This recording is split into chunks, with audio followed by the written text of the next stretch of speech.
পহিলা বৈশাখ উপলক্ষে শ্রী শ্রী রাধাকৃষ্ণ বিগ্রহ মন্দিরে হরিনাম সংকীর্তন অনুষ্ঠিত। দিলীপ কুমার দাসের পাঠানো তথ্য ও ভিডিও চিত্রে বিস্তারিত।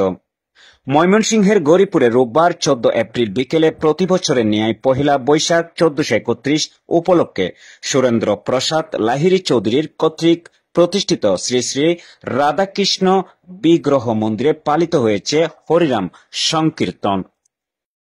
বর্মন মৎস্য খামারের স্বত্বাধিকারী যতীন্দ্র চন্দ্র বর্মনের সঞ্চালনায় কীর্তন পরিবেশন করেন নিবাস চন্দ্র সরকার, গৌরঙ্গ সরকার, স্বপন চন্দ্র সরকার ও সহযোগী কীর্তনিয়া বৃন্দ।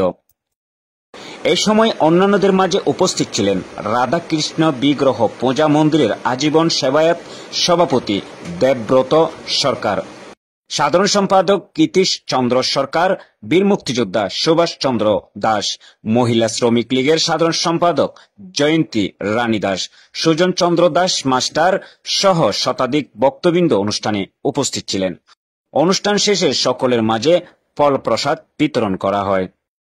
এই ব্যাপারে সভাপতি দেবব্রত সরকার বলেন, এই মন্দিরটিতে 100 বছর পূর্বে জমিদারগণ চাকরাস পূজা, মন্দিরের প্রতিষ্ঠা বার্ষিকী ও বাংলা নববর্ষ পহিলা বৈশাখ খুব জাঁকজমক ভাবে অনুষ্ঠানটি পালন করতেন।